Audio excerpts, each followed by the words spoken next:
موږ ته استادانو ویل و یو هندو انتهایی زیات قرضدار د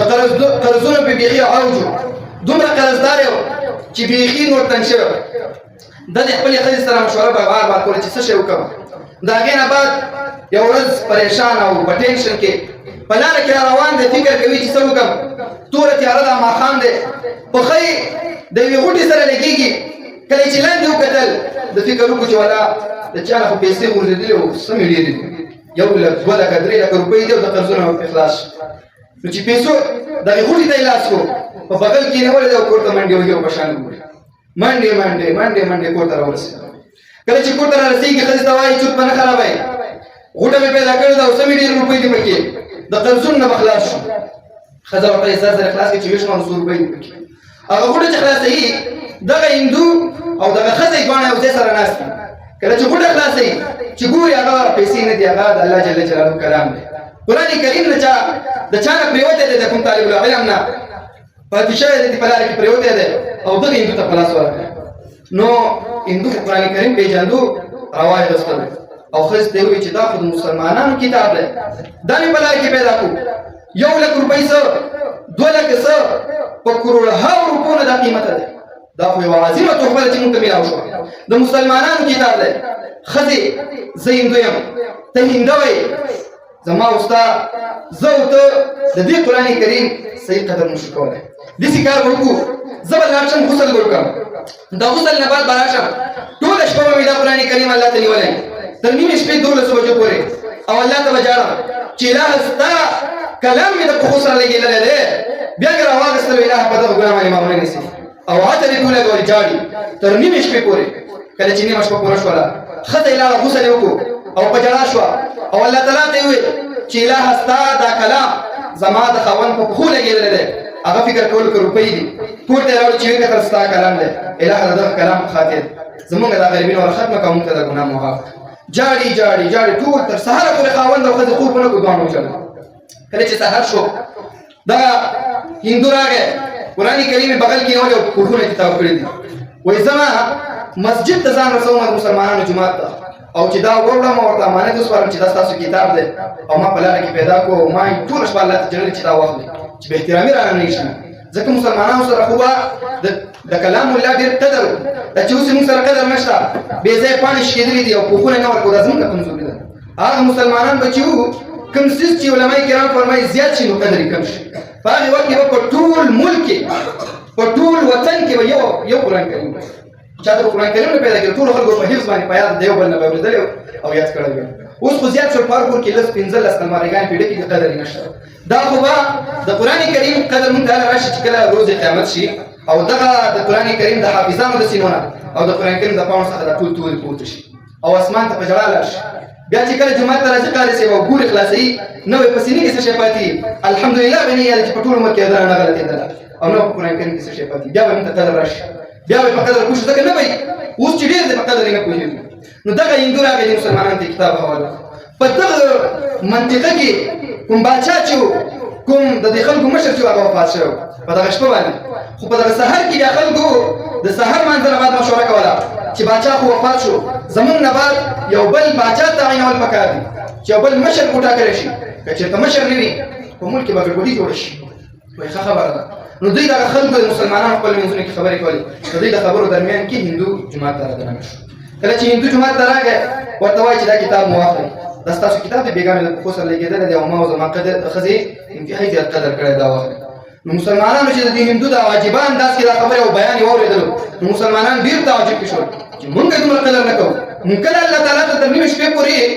داسې پورته نیولی دی او غسل مو کړی دی او ژړلي مو دي زمونږ ښځه راپاڅېدلې بیا تر سهاره پورې ژړلي دي مونږ خو داسې قدر نه دی کړی لکه دې هندو دې هندو ته یې وویل ای هندو که مسلمانېږې زمونږ بادشاه وفات شوی تا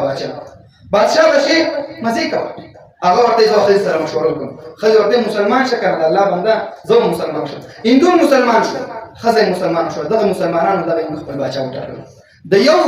د نیمې شپې قدر هندو کړی دی او د نیمې شپې قدر ښځې کړی دی الله تعالی د ښځې نه ملکه او د خاوند نه بادشاه دی دواړه بادشاهان شو کله چې په دربار کې کېناستل زمانه موده تېرېږي څه وخت بعد یو قاری صاحب حافظ قرآن همدغه بادشاه ته دغه هندو چې مسلمان شوی دی همدغه بادشاه ته راځي ورته وایي چې بادشاه سلامت انتهایی زیات وکړې په مدرسې کې دومره ډوډۍ نه میلاویږي که څه مرسته دې وکړله هغه ورته څه ورکړه مرسته درسره کوم راوځم کور ته دننه شو زبردست کوټه کې پیدا کړ کوټه کې راوخت قاری صاحب وایي چې ملا دې برابر وا او عالمي گزارې کې کوټه چې گزارې وای دا ولې وای ته حافظ قرآن وای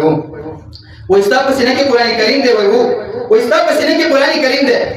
وای ته الله ته ولې سوال نه کوي وای ما د قرآن کریم یو شپه قدر کړی دی ما د قرآن کریم د خاطر یو شپه الله ته جړلې دي الله تعالی معنا بادشاہ وکړ ستا په سینه کې قرآن کریم دی ته الله تعالی بادشاہ او لوی انسان نه جوړي قاری صاحب ذهن ته خبره پرې وتره او دا څومره قیمتي خبره راته وکړه قاری صاحب روان شو لاړو په یو غر کې ډېر شو ځان ته یو جونګړه جوړ کړل هغه ته اوسېدل کاروبار یې نه کله به واخه چې پیدا کړل هغه به خوړل اوبه موږ به لګي پیدا کړل هغه به اسکل یو څو ورځې تېرې شولې نو واخښتا په غرونو کې ګیاګانې وچې شولې نو وبشتا وچکالي ده دغه قاری صاحب یو ورځ صبر وکړو په غره کې پروت دی جونګړه کې اوبه نشته 2 ورځې 3 ورځې خو چې درېیمه ورځ ده انتهایی زیات هغه تنده پرې راغله او نور مجبور شو نو الله تعالی اوس امتحان کوي په دغه د قاری صاحب په خوا کې د ګډو یو رمه یو شکونکی دی تېرېږي نو دغه شکونکي ته دغه ګډو رمو والا ته دغه قاری صاحب اواز کوي چې وروره یو ګیلاس شیدې خو راکړه د چلیګانو د ګډو نه یو ګیلاس شیدې راکړه ډېر انتهایی درېیمه ورځ چې نه مې خوراک کړی نه مې چې کار کړی که لږ یې شیدې دې راکړې لږ ستا به ډېره مهرباني هغه ورته دا داسې وچې بیزې او ګړې دي چې په دې کې بیخي شیدې شته بیخي انتهایی پکې بیخي څه شته نه وایي زه به داسې کار وکړم زه به پې دم واچوم الله تعالی پکې شیدې پیدا کړي خوښه دې ستا که ته پې دم هم اچولی شې او شیدې پکې را پیدا کولی شې خو دا واله خو ټولې وچې دې پکې شته نه دغه قاری صاحب الحمدلله وویل او د یو ګڼې یو د چیلۍ په غولانځه باندې لاس راکړ شو په هغې کې الله تعالی شیدې پیدا چې شیدې پکې پیدا کړې هغې اوس کوي دغه کوچې او شکونکي ورته حیران په کلونو کلونو کې شیدې نه کوي داسې عجیبه کمال یې وکړو بس دغه شکونکی لاړو کلي کې خلک را خبر کړل خبر نه یې وینا مخامخ غره د غره په بیخ کې یو جونګړی یو قاري صاحب یو پیر صاحب جوړه کړې ده او وچه ګډه وه وچه بیزه وه د هغې نه شیدې پیدا کړلې او ویس کړې او ماته یې هم راکړلې عجیبه انسان دی نو یو هلته یو کس خبر کړو هغه زوی یې مریض زوی باندې تبه وه هغه یې ورته راوستلو وایي قاري صاحب حافظ صاحب دا خو دم که چې کله دم کړو هغه ته الله تعالی صحت ورکړو هغه سړی لاړو بل کس یې خبر کړو نو هغه چې ورپسې راغی د هغه بچی ړوند و نو ده بیا الحمدلله وویل او په سترګو یې ورته لاس راکش هغه سترګې الله تعالی ښې کړې نو ده ته وظیفې شروع شوې چا به ورته پسونه راوستل چا به ورته ګډان راوستل مختلف بس مشهور شو چې پلاني د غره په بیخ کې یو سړی دی یو قاري صاحب دی یو پیر صاحب دی چې خلکو باندې یو الحمدلله ووایي چې هر قسمه مریضي وي چې هر قسمه تکلیف وي الله تعالی یې ختموي نو دغه قاري صاحب چې انتهایی زیات مشهور شو هغه هندو چې مسلمان شوی هغه هم خبر شو چې د غره په بیخ کې یو پیر صاحب دی او خلک دمه یو ډېر نیک انسان دی او دعا یې د الله په نس قبلېږي هغه بادشاه ورته راغی د خپلو وزیرانو سره د خپلو غلامانو سره او ډله ده را روان دي دغه قاري صاحب ته وایي چې و قاري صاحب و پیر صاحب ما ته دعا وکړه چې الله تعالی مې آخرت ښایسته کړي ما ته دعا وکړه چې الله تعالی مې دنیا ښایسته کړي او عزتمن شم هغه ورته دعا وکړله بیا چې دغه هندو د بادشاه د قاري صاحب نه د پیر صاحب نه رخصتېدلو ورته وایي چې پیر صاحب که په خانقاه کې د څه شی کمې وي اوړه پسونه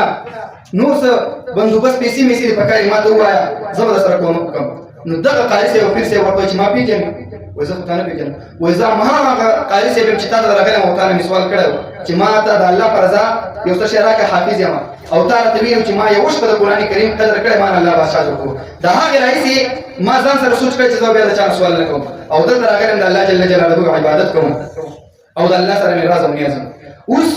ته ما ته دا مه وایه چې ستا په خانقاه کې که څه شی کمې وي زه به یې درکړم ته راته ووایه که ستا په بادشاهي کې د پیسو کمې د پسونو کمې که د بل څه کمې ما ته ووایه امر کوه زه به یې درکړم دغه قاري صاحب نه الله جل جلاله او په قرآن کریم او د الله په دین چې غیرت وکړو الله جل جلاله ته څومره انسان وکړو هغه هندو چې د قرآن کریم یوه شپه قدر وکړو الله جل جلاله ورته بادشاهي ورکړله او ایمان اسلام یې ورکړو نو موږ تاسو ته پکار ده دغه واقعه موږ ته حضرت شیخ مبارک مذهبي شیخ تاسو ټول سره آشنا یې هغه مبارک موږ ته فرمایي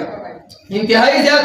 دا خو هغه 2 سبقونه چې قدر یې چا وکړ قرآن کریم عزت یې وکړ الله تعالی ورته دومره لوی مقام ورکړي نور په دې کیسه کې په دې واقعه کې په سلګونه عبرتونه او پندونه پراته دي نو موږ تاسو ته انتهایی دا ضروري ده